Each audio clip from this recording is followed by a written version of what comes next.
was a stay-at-home mom, and it just seemed like it makes sense. I loved the idea of taking my daughter to the parks all the time and like spending so much time with her there and sharing that magic with her.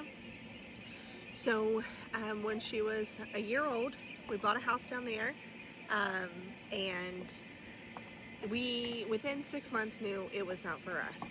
I'm going to say this as somebody who's lived in Orlando, Florida since 2017, and that's just coming from Las Vegas, coming from a small town of Victorville, California. And I will tell you this, Orlando is not for the weak. I'm not saying that this original creator is weak at all, but you are not ready if you think that it's this one small area. The reason why I bring up Vegas is Vegas has the same issue, except that people in California and Utah and Arizona, they look at Vegas as, man, if only I could live on the strip all the time.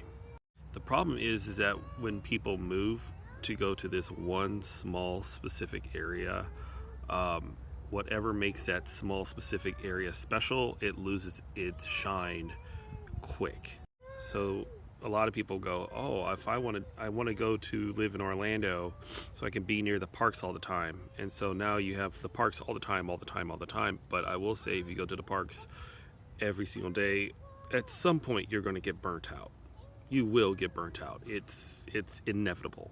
Doesn't matter if it's SeaWorld, doesn't matter if you go to Universal all the time, doesn't matter if you go to Disney all the time. At some point, you will find a burnout point and you don't want to go anymore. Now, there are people who kind of make the best of a good situation, but the parks isn't only the parks. Orlando is a big city. It's big, it's beautiful, and it's amazing, but a lot of people don't travel outside of the Disney bubble. I would say before the pandemic, I would have been questioning why people don't travel outside of the bubble often. I would say after the pandemic, I can see why people don't travel outside of the Disney bubble often. But I think it's up to you, it's up to people to find things to do outside of the Disney bubble that makes moving here worth it. Like, go out to Tampa sometimes, go to Icon Park sometimes, go to some of the nature parks that's out here sometimes. If you travel away from Disney, you're going to find the appreciation of Florida a lot more than just Disney. But a lot of people just end up staying within that bubble, and then they don't last very long. Same thing with Vegas. Vegas has this thing where people move to Vegas because they have these, like, big dreams of, hey, I'm going to strike it rich. So all they do in Vegas is that they just stay on the strip. Problem is that if you stay on the strip and then that's all you know is the strip, you don't get to venture out into like the wetlands.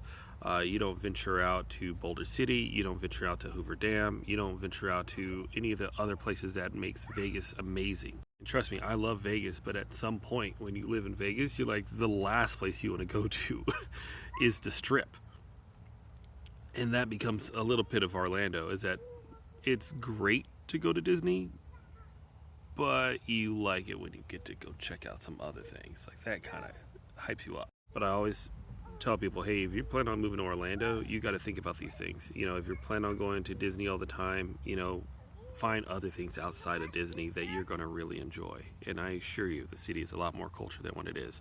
It's not for everybody. Trust me, it is not for everybody. But it requires you to do everything you can to not just enjoy Disney, but enjoy the things that is outside of Disney that makes this city so great.